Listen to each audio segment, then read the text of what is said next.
sekarang ini banyak sekali orang menjadi korban KUHP Orde Baru. Lihat misalnya rombongannya kelompoknya Roy Suryo dan segala macam, itu kan korban KUHP Orde Baru. Teman-teman, ada dua hal ya yang kami perlu sampaikan terkait beredarnya hoax atau informasi yang tidak tepat atau tidak benar sejak kemarin. Yang pertama adalah terkait tuduhan bahwa Komisi 3 DPR RI mencatut nama sejumlah LSM ya dalam pembahasan KUHP. Sebagaimana kita ketahui kemarin waktu rapat kan kita 10 Juli sebetulnya sudah selesai tingkat pertama pembahasan di Panja lalu Timsin, tapi karena memang teman-teman banyak meminta kita membuka kembali, kita buka kembali. Masukan dari masyarakat kan, dari Juli, Agustus, September, Oktober, November, awal November, terus sampai hampir 100 kelompok masyarakat hadir ya, kita termasuk beberapa LSM, sekelompok LSM yang menamakan dirinya Koalisi Masyarakat Sipil dan lain sebagainya. Tapi intinya yang nggak menyebut dirinya secara Koalisi Masyarakat Sipil ya juga masyarakat sipil. Ya. Lalu berdasarkan masukan-masukan tersebut, tim sekretariat membuat klasterisasi untuk disajikan dalam rapat Panja yang kembali dibuka setelah Timsin. Nah, rapat klasterisasi itu dibuatlah tabel, ya, disebutkan misalnya usulan soal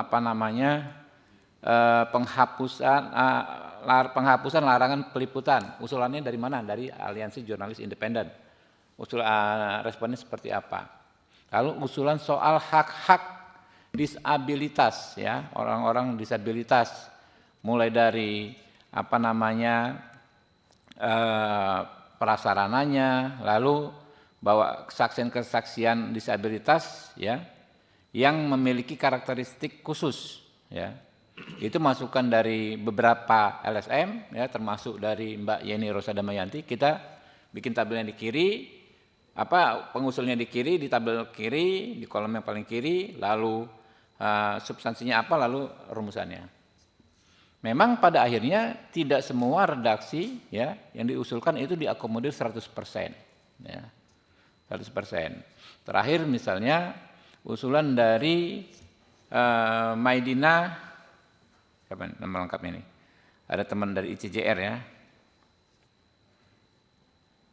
Maidina Rahmawati, saya mengenal beliau ya, aktif di ICJR.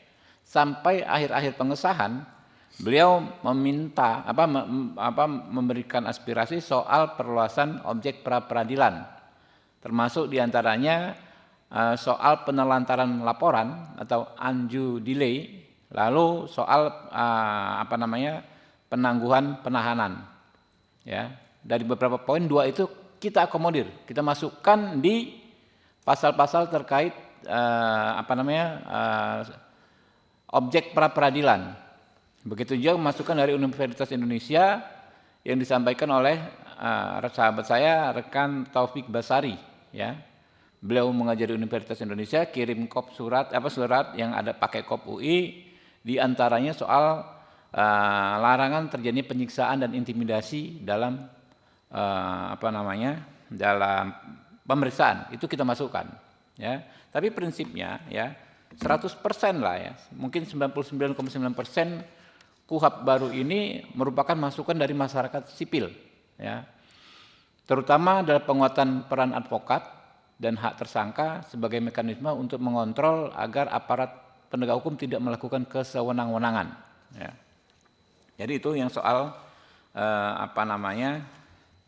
soal pencatutan. Ya. Nah kemudian ada ini beredar nih, ya, semacam poster di media sosial yang isinya tidak benar. Ya. Disebutkan ya kalau RKUHP disahkan, polisi jadi bisa lakukan ini ke kamu tanpa izin hakim. Ini tidak benar sama sekali. Pertama, diam-diam menyadap, merekam, dan mengutak-atik komunikasi. Ya. Kedua, membekukan sepihak tabungan dan semua jejak online.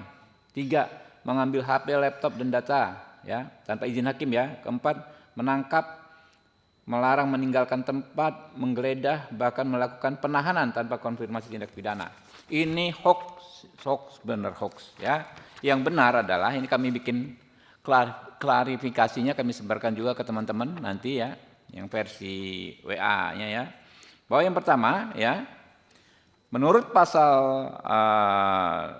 135 ayat 2 KUHP baru ya, soal penyadapan akan diatur secara khusus di undang-undang yang mengatur penyadapan yang baru akan dibahas setelah pengesahan KUHP baru. Jadi belum ada penyadapan itu, memang ada hak upaya paksa penyadapan, tapi pelaksanaan dan pengaturan ini akan diatur dengan undang-undang tersendiri soal penyadapan yang akan dibahas kalau KUHP-nya sudah disahkan.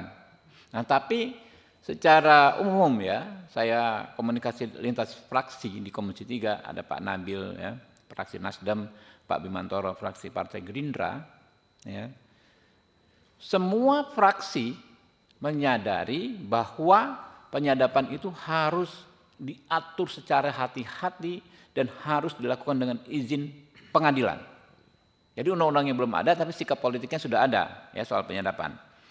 Lalu menurut pasal 139 ayat 2 KUHP, semua bentuk pemblokiran ya kan, kayak tadi ini kan pemblokiran rekening ya, pemblokiran data online, medsos dan lain sebagainya ya, dilakukan ya dengan mendapatkan izin hakim 139 ayat 2. Lalu menurut pasal 44 KUHP baru, semua bentuk penyitaan, nah ini yang soal handphone, laptop disita itu ya tanpa izin hakim. Menurut pasal 44 KUHP baru, semua bentuk penyitaan harus dilakukan dengan izin Ketua Pengadilan Negeri. Nah, soal penangkapan, tadi katanya bisa ditangkap tanpa konfirmasi tindak pidana. Ini mengacu kepada bahwa penyelidik atas perintah penyidik bisa melakukan penangkapan. Sebetulnya pengaturannya begini, ya. Pertama, penangkapan itu harus dilakukan setelah adanya penetapan tersangka. Penetapan tersangka itu tentu mensyaratkan dua alat bukti, ya. Lalu penahanan itu ya syaratnya ini jauh lebih berat ya, jauh lebih objektif dibandingkan dengan apa yang diatur di KUHP Orde Baru ya. Di KUHP baru penahanan bisa dilakukan pertama apabila tersangka mengabaikan panggilan 2 kali berturut-turut. Ini kan sangat objektif. Panggil sekali nggak datang, 2 kali nggak datang, jelas faktanya. Yang kedua, apabila tersangka memberikan informasi tidak sesuai fakta, ini kan gampang nih cross checknya, gitu loh. Ketiga, apabila tersangka menghambat proses pemeriksaan, ya. Keempat, kalau menghambat proses pemeriksaan ini kan jelas sebuah tindak pidana, namanya obstruction of justice, ya. Keempat, apabila tersangka berupaya melarikan diri, melakukan ulang tindak pidana, ya. Menghilangkan alat bukti dan terancam keselamatannya, atau yang terakhir tersangka mempengaruhi saksi untuk berbohong. Ini juga kan termasuk dalam obstruction of justice yang memang merupakan tindak pidana. Jadi ya kalau di KUHP Orde Baru orang tuh bisa ditahan hanya dengan 3 kekhawatiran. 1, khawatir melarikan diri, khawatir menghilangkan alat bukti, khawatir mengulangi tindak pidana, yang pemenuhannya unsur yang subjektivitasnya hanya ada pada penyidik. Nah kalau yang di KUHP baru ini sangat objektif, sangat bisa dinilai, gitu loh. Jadi teman-teman ya, kami sih terus berdoa sampai sekarang ya, rekan-rekan Komisi 3 kita di grup, Bismillah kita doakan hari ini bisa disahkan ya. Semoga nanti benar-benar bisa disahkan KUHP baru, menggantikan KUHP Orde Baru ya. Jadi aneh kalau ini bilangnya ada poster lain berdua kamu bisa jadi korban KUHP baru. Lah, mereka nggak ngomong. Sekarang ini banyak sekali orang menjadi korban KUHP Orde Baru. Lihat misalnya rombongannya kelompoknya Roy Suryo dan segala macam. Itu kan korban KUHP Orde Baru. Kenapa? Ya. Kalau menurut standar KUHP baru, Roy Suryo CS ini penanganan kasusnya bisa dengan restoratif justice. Tapi di KUHP Orde Baru itu nggak diatur, gitu loh. Kalau menurut KUHP baru ya terhadap Roy Suryo dan kawan-kawan itu sangat sulit untuk dikenakan penahanan karena syaratnya sangat objektif. Hampir nggak mungkin ditahan, orang-orangnya jelas semua, nggak lari dan lain sebagainya. Tapi kalau menurut KUHP Orde Baru, ada peluang dia ditahan sewenang-wenang. Pak Roy Suryo dan kawan-kawan ini. Jadi yang darurat itu adalah bagaimana kita mencabut KUHP Orde Baru. Yang emergensi panggilan darurat itu bagaimana segera menghentikan KUHP Orde Baru. Sudah terlalu banyak korban KUHP Orde Baru ini, ya. Mulai dulu kemarin Pak Egy Sujana dan lain sebagainya, itu kan korban KUHP Orde Baru. Ya, kita terus ikhtiar ya teman-teman, agar memang nanti bisa segera disahkan. Mungkin ada 3 pertanyaan aja ya. Bentar lagi 10 menit lagi kita mulai misalnya. Ya.